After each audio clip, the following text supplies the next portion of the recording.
Alright, we're going to talk a little bit about Savior Sect's Echoes of the Decline, Demo 96. Okay, this one here is sort of a hazy gray matter for me.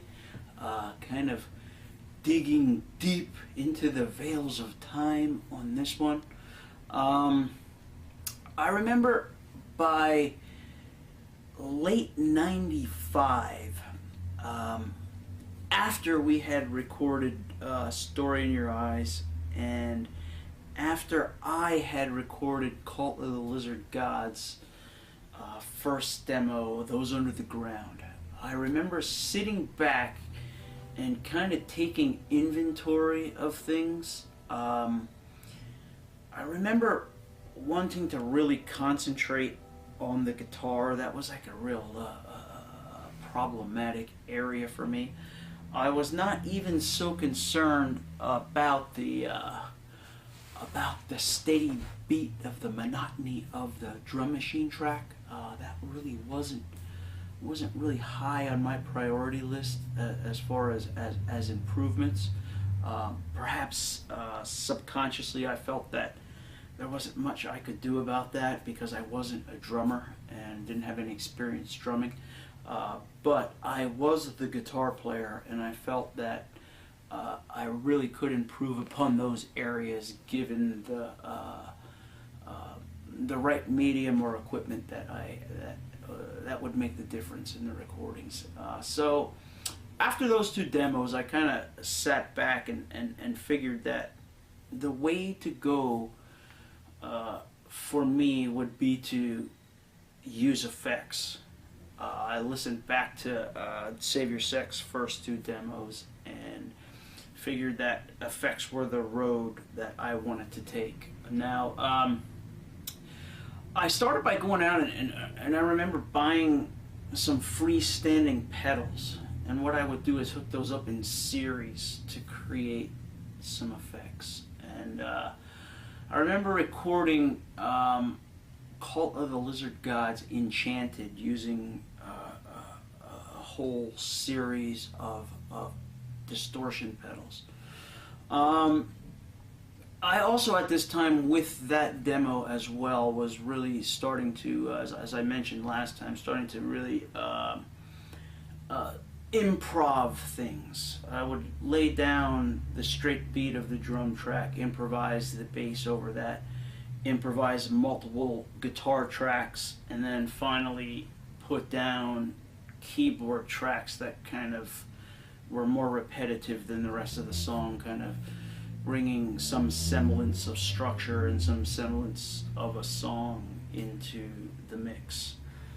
Now, I realized the limitations of the distortion pedals that I was using, and I quickly wanted new effects, because effects for me were kind of a very addicting thing. I was always trying to seek out new sounds, and as I became a little more proficient with the six string and began to venture more about the fretboard on there and trying different rhythms and such, I found that I became really bored fast with things. So what I did was I went out and bought an effects processor that had like a ton of effects on it. Again, this was the mid-90s. I was not rolling in money for sure, and I was kind of the poor artist type at the time, and couldn't afford anything seriously big, but got a kind of a rack mount cheap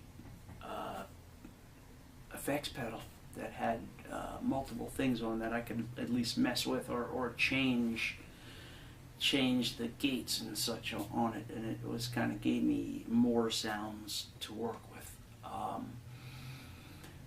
So I went on then to work on two more Cult of the Lizard God demos, because remember again, Anastasia and I did not get together on any frequent schedule or a recurring schedule, because we were a distance away, and the fact that we had just completed Story in Your Eyes kind of left me open to work around and really start honing in both guitar skills and working with the 8-track and working with the effects processor. So I found myself doing a lot of working on a metal sound, because again, we had this whole metal underground thing happening around us, and I had been, again, buying things and been starting to be in correspondence with a bunch of people here in the States and abroad in other countries, and really was, again, recognizing a potential of getting our music out beyond the limitations of the local radius.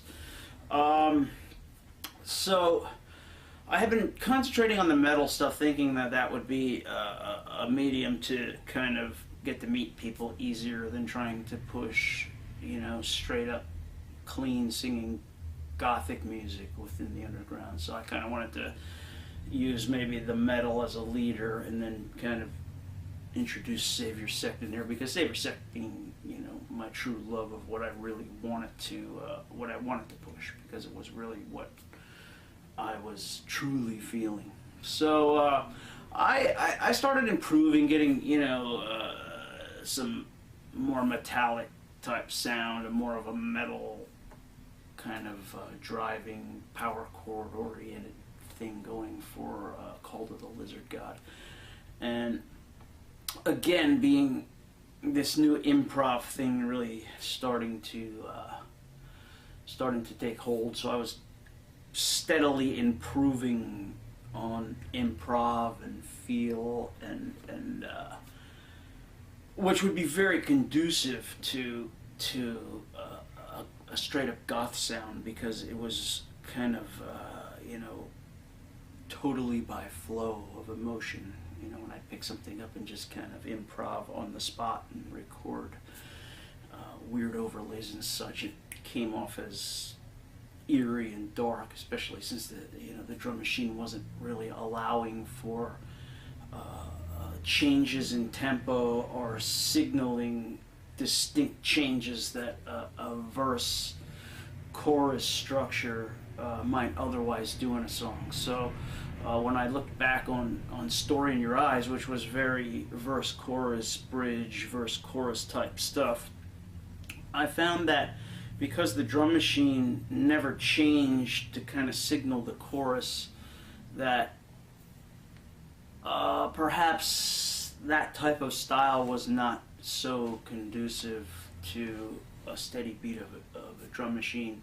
But if I use the other instruments in kind of like weird ways, I guess, or varying the other instruments quite a bit, I found that it kind of took away from the monotony of the drum machine. And since the songs didn't have distinct changes, that it kind of was, again, by flow by feel, you know, so it didn't really interfere quite as much as it might have on the songs in Story in Your Eyes. So by the time I sat down and began working with complete improv on Echoes of the Decline, which was the first demo to introduce this style, the style had become just straight kind of sad gothic feel, because the whole punk structure was kind of pushed out the window,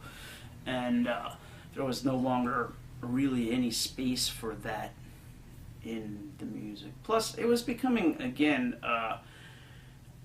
the inner turmoil of romantic feelings that I had for Anastasia, and it became a very almost, again, internalized thing, and it was very reflective of my feelings of perhaps longing and almost like a dark perspective on things, and but kind of one of mystery as well, and kind of one of there was an excitement about the whole thing too. So it was kind of a mixture of elements coming out of me, and it was very again, suited for a darker approach, very lyrically as well as musically, with this improv stuff and all kinds of weird effects. And then I can finally say that, we were moving along the lines of perhaps what the first two demos were about, guitar-wise, more so because we were creating these strange, eerie sounds, which is what I really wanted to do, and felt though we did that on Story in Your Eyes, I felt that there could be a more, maybe professional edge to it, more, again, effects. A good effects processor as well as improved playing. So I believe the first song that I wrote for the demo was As Shadows Rise, and I was kind of happy with that. I kind of really felt, after working on a bunch of those 95 demos, that I was starting to make headway, particularly in the gothic mode of music. The metal stuff didn't quite feel I had it. Didn't feel that lent itself quite as well to the improv thing. But Savior Sect certainly did, and I kind of remember finding certain programs that really became the quintessential Savior Sect sound as far as the effects processor went. Just did a lot of experimentation with that type of thing, and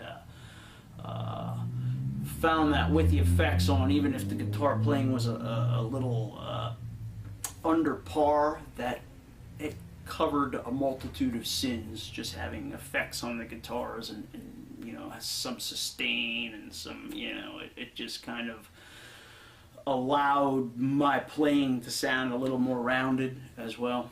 I kind of remember around this time too, there were outside influences going on. I had earlier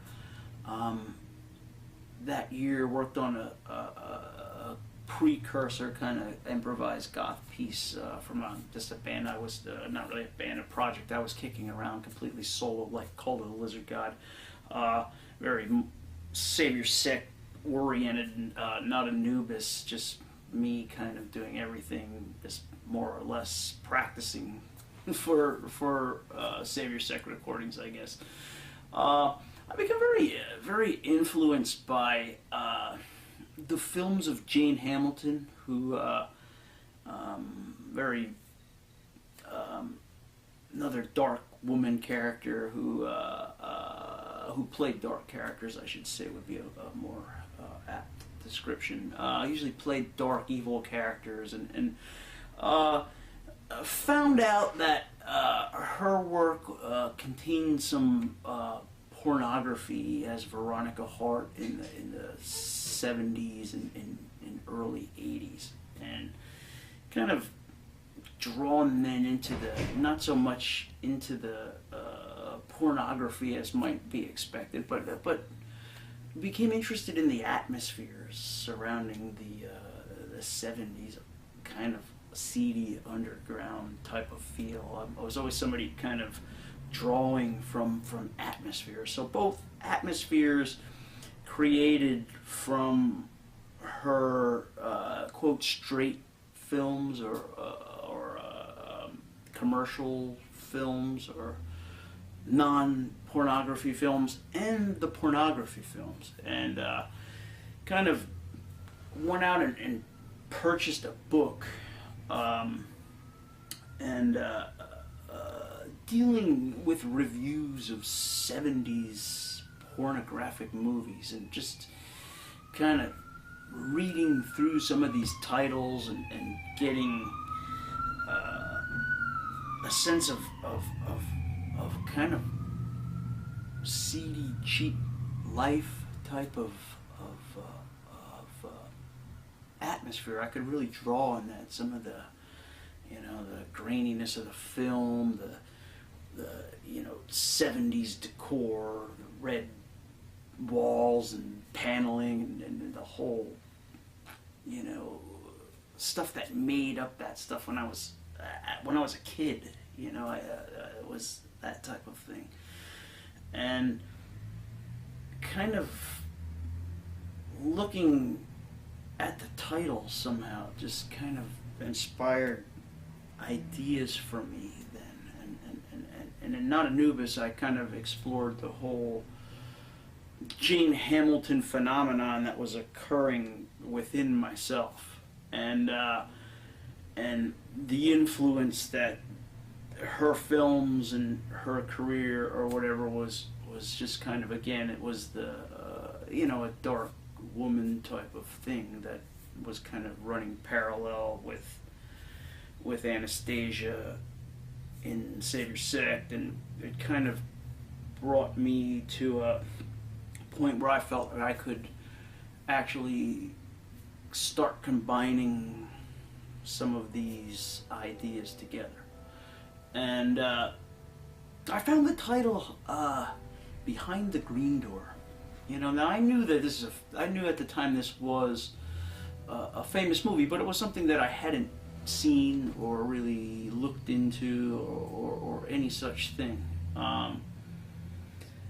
And I kind of think, if memory serves me, I wrote the lyrics to Behind the Green Door before I saw the movie, so it was kind of like my own interpretation of I took a movie title and just kind of worked something out in my mind, and it was around that time that it forced me to go and see the movie. So I remember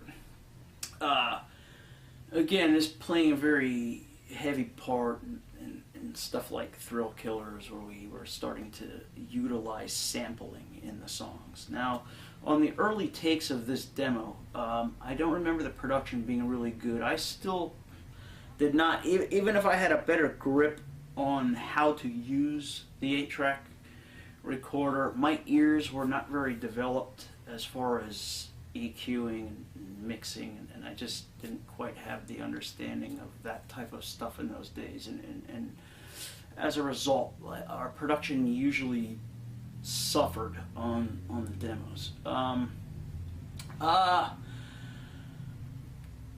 I remember also at the time being really influenced by the paintings, I believe, now as time slides by, of Barbara Walker, I believe, who did a tarot deck. And I really liked, I bought the tarot deck to look at the pictures on it. And I bought a book on it as well, I believe, and I just was interested in learning about this at that time. And but more into the art than ever into the actually interpreting tarot cards or anything. I really liked the artwork, and I liked, earlier on, G.O.D. had experimented. In '93, we experimented with writing songs after tarot cards. So this kind of came back into play, and liking the artwork, again, I believe the artist was Barbara Walker. I really thought that her imagery was really conducive to the music of Savior Sect. I mean, I really thought that her pictures really captured the essence of the music. And I would return to her work later as well in the 90s with Fury from the Shadows. But for this one, it was kind of, again, we had a layout very similar to Story in Your Eyes. We did it at the same company, did it for us. We took it again to a print shop, this time settling on a straight color of yellow. We used one of the tarot card pictures as the cover, which was really, I thought, perfect for Echoes of the Decline. I mean, I wouldn't have had it any other way. The other issue on this one was not so much the cover. I remember Anastasia really being unhappy with the photo selection, because during the Story in Your Eyes period, when we were laying that demo out, she sent me 3 pictures. She sent me a picture of like a bust type of, or torso shot of herself, and then she sent me one of her sitting on a rock in a field with a cemetery in the back, and she sent me one of her nursing a goat or something like that. And I remember we used the one for Story in Your Eyes, and then I believe I used the other one to do the flyer, which would go into circulation throughout the underground. So going everywhere with my mail. Back then we used to print out flyers, put your stamp on the back with the address, band name, address, take a group of flyers, shove it in an envelope with whatever package you were sending out or whatever letter you were sending out, and hey, that person who received it would then spread the news, and a weekly thing. I got tons and tons of flyers, which was very helpful in establishing new connections and learning about new bands and so forth. And again, this was early on for us. This was the first demo that I really set out to promote this way. This was my goal. I kind of bumped Story in Your Eyes off, kind of shelved it in a way. Maybe a few copies got out, but was more interested in this this newer improvised sound, because I really felt that this was, it had just a more advanced sound than the rawness and very very disjointed sounds of Story in Your Eyes. This one is a more coherent demo, I guess would be the word. So anyway, all I had left then was the photo of her nursing the goat, and I had no photos of myself at all. Throughout the 90s, photos of myself were a rare commodity. Indeed, there were not many photos of myself taken during the entire 90s. It was my promotion of her that took absolute precedence and priority in the band, because I was interested in promoting her image, because I felt that would be the selling point for the band. So I ended up using an old Apostle Void shot and used her with the goat, and it was probably not the best reflection of our image. We could have done much better on an image kind of aesthetic promotion for the band, and I do agree that it was a mistake. Even in retrospect, it's not a great cover. The cover's good, the photos not so much. But I was in a hurry, I think, to get this package out, because I was initially very interested in promoting this demo, and to some degree, copies of this demo did get out, and flyers got out for it, though it didn't garner very much interest, I remember. And I recall too, I believe after the recording of this demo, if memory serves me correctly, this was Anastasia's first disappearing act. She vanished after this demo without a trace, without a sound, and it left the future of Savior Sect really up in the air, because I completely lost contact with her for, it's hard to say how long, but it was a point where I was like, oh well, that might have been, it might have worked had we continued to do this, and I really thought that Savior Sect at this point was over, so I was kind of crushed by that. But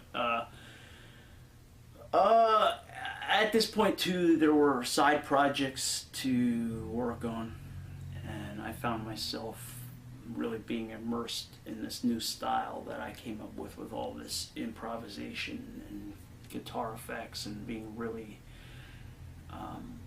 interested in these things that, again, I had outlets to work with. And I think because, if memory serves me, because of that, this demo suffered somewhat. Also suffered from the fact that while I like the songs now, I mean, back then I don't know that we looked at it as anything spectacular. I think we looked at it as an improvement over Story in Your Eyes. But with the remixes of the stuff and really being able to bring the samples out so you could hear it, clearing up the sound a little bit, Echoes of the Decline is very solid. I mean, I find it to be a really, perhaps one of the more creepier, more atmospheric, more moody of the Savior Sect releases. Very, just kind of non-stop gloom going on through it. It doesn't, non-relenting. I think though, what maybe it lacked was a standout song, perhaps. All the songs were kind of, very non-commercial in nature. Really, again, all about mood and atmosphere, and not necessarily so engaged in catchiness that some of the earlier songs had, which was one of the, perhaps, if you consider it a drawback of the new improvised style, because there was no real choruses to bring people in or to really change the mood of the song. The moods changed from one gloomy section to another, not necessarily through abruptly catchy or sing-along or anything like that. Again, the lyrics were pretty much free flow as well. There was not a chorus structure. It was kind of, Anastasia had to feel out where to come in, and usually I had this worked out when she came down, so I was able to kind of teach her the tenets of the song, but she would have to feel her way through it as her own interpretation. But yeah, I think I don't think Echoes of the Decline, again, didn't garner much attention, didn't really do much to elevate Savior Sect. But again, we were really working on finding a place in this underground, and this was a vehicle that really was launching my ideas. Okay, we had a new sound. We had new concepts again, just taking it into a total kind of ethereal, dark mode. So there was now a complete direction to the band, and yeah, I think we were really on the right goal. But then the bottom fell out there where she disappeared, and I was not certain what the future of Savior Sect was at that time, and perhaps drew Echoes of the Decline to a slightly abrupt halt there, because without her there, my interest was kind of shaking as to what the future might bring, especially when I was feeling that Savior Sect was really starting to hit stride.